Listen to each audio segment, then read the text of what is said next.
Here's a very interesting and somewhat challenging trigonometry question. And if you're the kind of student who is about to take the IB exam in higher level maths, and if you think you know trigonometry quite well, try this question just to push your boundaries a bit further. So here's the question. It says, show that if sine of x over 2 has this form of 1 over 2n, then this sum, which is cosine of, and then we have odd integer multiples of x over 2, so cosine of half x plus cosine of 3x over 2 plus so on and so forth, and the last term is cosine of 2n minus 1 x over 2, right? So each term in here actually has this form where you change n with 1, 2, 3, 4, and so on.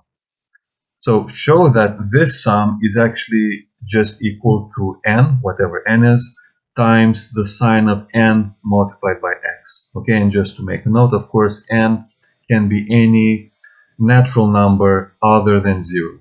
Okay, because we don't want this value here to be 0 because we don't like dividing by 0. So let's think how to actually do this. And there are one or two tricks when trying to do this question. So the first thing I would do is nothing really special. It's just I'm going to call this sum s. Okay, so my sum s is going to be cosine of x over 2 plus cosine of 3x over 2 plus, and then we have cosine of 2n minus 1 x divided by 2. Okay, so the first sort of trick or mathematical manipulation that we have to do is this will become easier if we multiply everything by sine x. Okay, so it's not really clear why it will become easier, but this is what we'll have. So we have that s multiplied by sine x is equal to, and then we have cosine of x over 2 times sine x plus cosine of 3x over 2 sine x plus, and so on and so forth. The final term is, of course, cosine of 2n minus 1 x over 2 times sine x. So it looks like we're just overcomplicating things, but let's actually try converting this product, because now each term is made up of a product between a cosine and a sine, right? So let's take, for example, this term. And let's try to convert it from a product to a sum, okay? And this is what we are going to use. So we're going to use the fact that sine of a plus b is equal to sine a cos b, and then we have plus cosine a sine b, right? And also sine of a minus b is the same thing basically, except you have a minus. So it's sine a cos b minus cos a sine b. Okay, so what then happens is if we subtract those, so if we do the first one minus the second one, we get sine of a plus b minus sine of a minus b. This is going to be equal to 2 cosine of a sine b.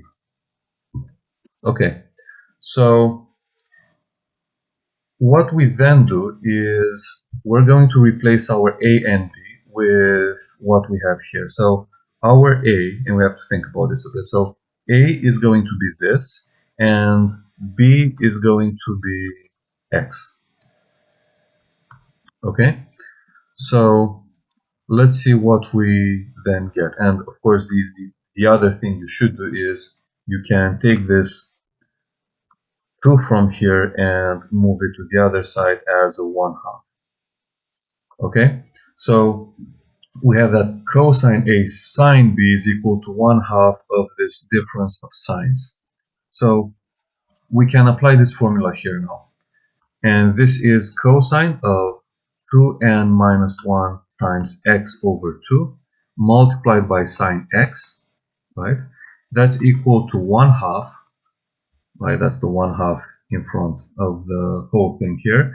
And then we have, let's see, so we have sine of, so first of all, we add up. So what do we add up? Well, we add up the arguments. So we add up this argument with x.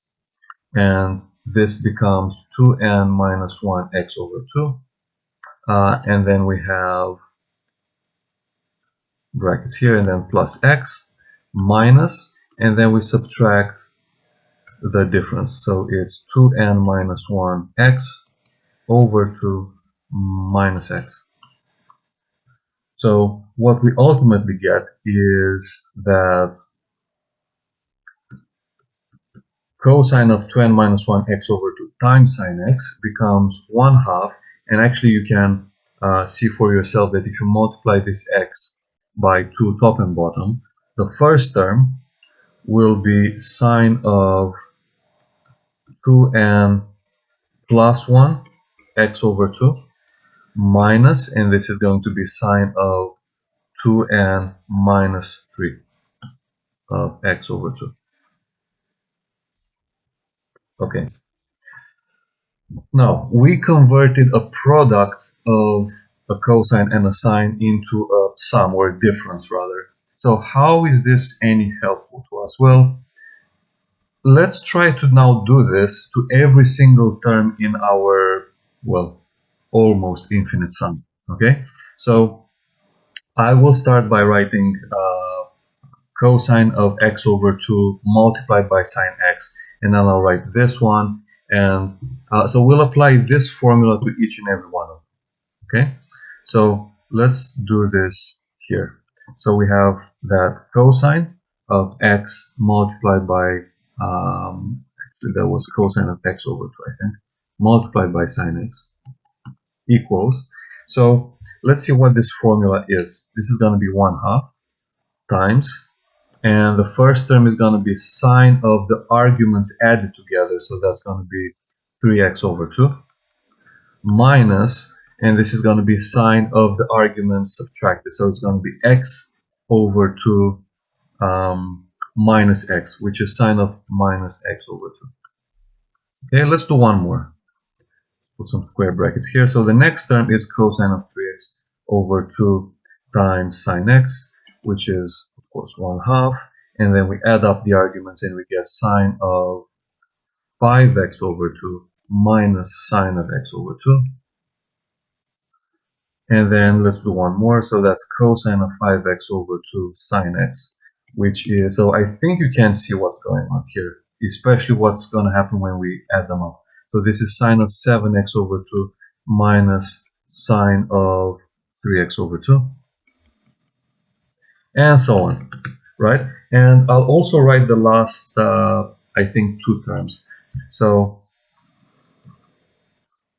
the penultimate term is going to be cosine of 2n minus 3, right?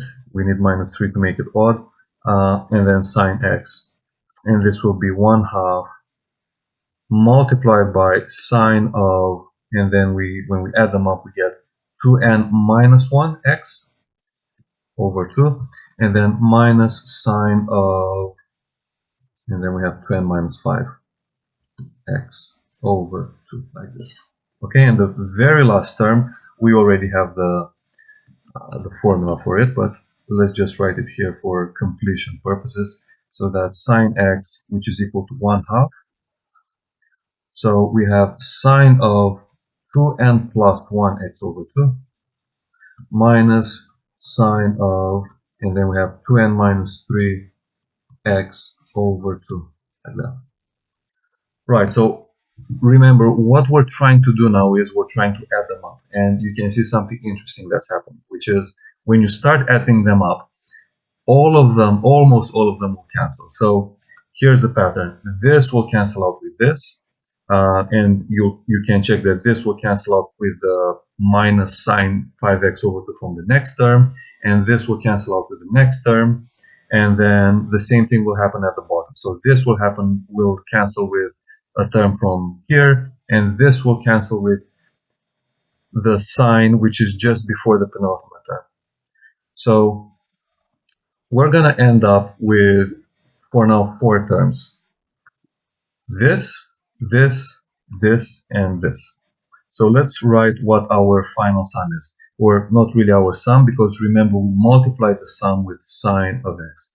So our sum multiplied by sine of x is equal to 1/2, and we just have 4 terms that we can write, which is quite easy to do. So I'll start with the last ones, and this is what they are. So it's 1/2 times sine of, and then we have 2n plus 1 x over 2, plus, and then we have sine of 2n minus 1 x over 2, minus, and then we have the first 2 terms, which are sine of minus x over 2 and sine of x, minus sine of x over 2.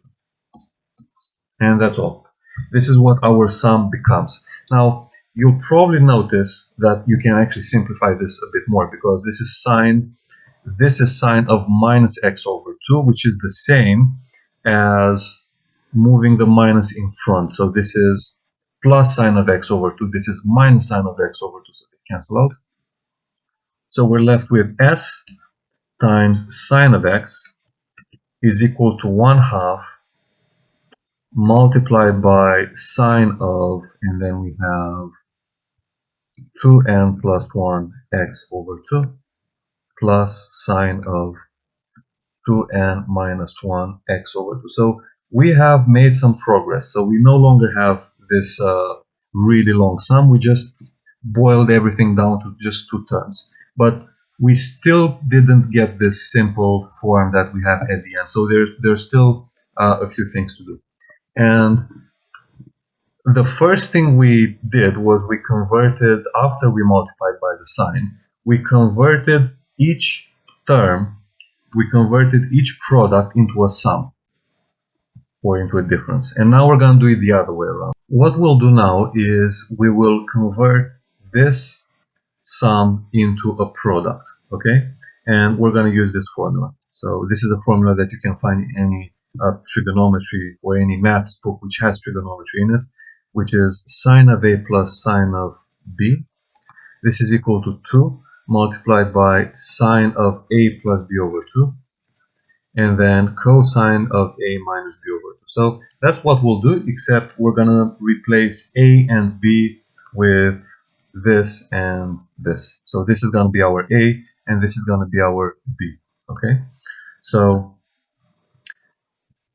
let's work out what the brackets are going to be. So sine of 2n plus 1 x over 2 plus sine of, and then we have 2n minus 1 x over 2 will be equal to the following. So we have 2 sine of, so first we add the arguments up, right? So remember, this is my a and this is my b. So first I'm going to add them up, which is 2n plus 1 that times x over 2 plus, and then we have 2n minus 1 x over 2, and this is divided by 2, multiplied by the cosine of the same thing, well, of a minus b this time. So it's 2n plus 1 x over 2 minus, and then we have 2n minus 1 x over 2, everything divided by 2. So let's see how much we can simplify. First of all, this plus 1 times x and this minus 1 times x cancel out. And what we're going to be left with from here, from this term, so the argument of the sign is going to be 2nx over 2, which is nx, plus, and then we have 2nx over 2, which is nx. And the whole thing is divided by this 2, so you're going to have just nx. So the whole thing here is going to be just sine of nx, okay? And for the cosine, we have something similar. So we have 2nx, and that cancels out with minus 2nx. And then you have plus 1x over 2. So that's x over 2 minus x over 2. So that's plus x over 2 is x. And then divided by 2 turns into x over 2. So this thing is just 2 sine of nx times cosine of x over 2. Okay? So let's write what we now have. We have that our sum times sine x is equal to 1/2. So 1/2 multiplied by this, which is 2 sine of nx cosine of x over 2, like this. Okay, and we can cancel out the 2.5. Now we're almost there because now we finally got this sine of nx that we're trying to get from the beginning. Okay, we still have a few terms that we have to deal with, but we have that sine of nx finally in place. So s is going to be equal to sine of nx times cosine of x over 2 divided by sine x. Okay, now I'm going to write this sine x. You can check that this is equal to 2 sine x over 2 cosine of x over 2, right? So this is 2 sine x over 2 times cos x over 2. So the cos x over 2 and the cos x over 2 cancel out. So we have that s is equal to 1 over 2 sine of nx over sine of x over 2. And finally, we're using for the very first time the fact that sine of x over 2 is 1 over 2n. So we're just using this at the very end of the question. So that is 1 over 2n.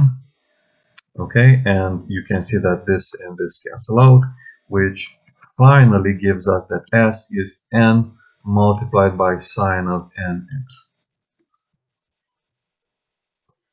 And that's it. So we showed that for any n natural number different from 0, this sum actually has a very nice enclosed form, and that form depends on n and x, and it's just n multiplied by sine of nx.